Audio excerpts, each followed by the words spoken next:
Pour ce qui est de l'étape de l'usinage de la pièce, ça va être variable d'un projet à l'autre. Mais ici, on a une liste des types d'usinage qu'on peut programmer, qu'on peut effectuer sur notre pièce.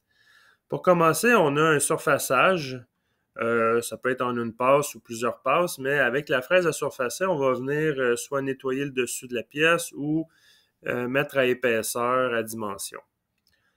Ensuite, on a un contournage extérieur ou un contournage intérieur, ça veut dire une poche ou un pocket, avec une compensation d'outils. Ça veut dire que l'outil va se déplacer d'une certaine valeur pour suivre le parcours qu'on a programmé avec nos coordonnées.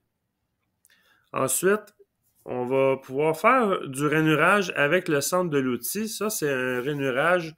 Vous avez par exemple une fraise en bout 1/2 de diamètre, puis on veut faire une rainure d'1/2 avec l'outil, la même largeur que l'outil. On va y aller avec du rainurage avec le centre de l'outil. Alors, il n'y aura pas de compensation d'outil avec le G41 ou G42. Alors, c'est cela. Ensuite, on a le cycle de perçage peu profond. Ça veut dire sans brise copeaux. Le forêt va percer et va descendre constamment en Z pour aller atteindre la profondeur qu'on a programmée. Ça, c'est le cycle G81.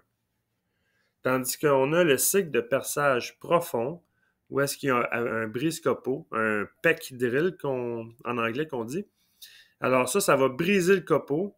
On va lui donner une certaine profondeur pour ensuite faire un retrait pour casser le copeau et ainsi de suite, percer comme ça.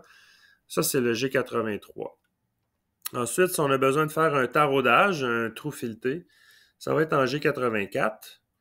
Et si on veut faire un alésage avec un alésoir, ça va être un G85. Mais il va y avoir d'autres vidéos qui vont expliquer en détail chacun de ces cycles.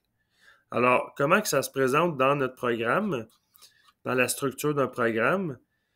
Eh bien, on avait le bloc N, on a l'appel de l'outil, on a fait l'approche sécuritaire de l'outil et ce que je vous ai expliqué, c'est vraiment ce qui se retrouve dans l'usinage de la pièce qui va être variable. Alors, si j'ai besoin, par exemple, de faire un surfaçage d'une pièce et un contournage extérieur, ben, il va y avoir la première étape que ça va être pour mon surfaçage ici. Et ma deuxième étape, je vais reproduire les mêmes blocs. La seule différence, c'est que l'usinage de la pièce ici, ça va être mon contournage extérieur que je vais avoir programmé.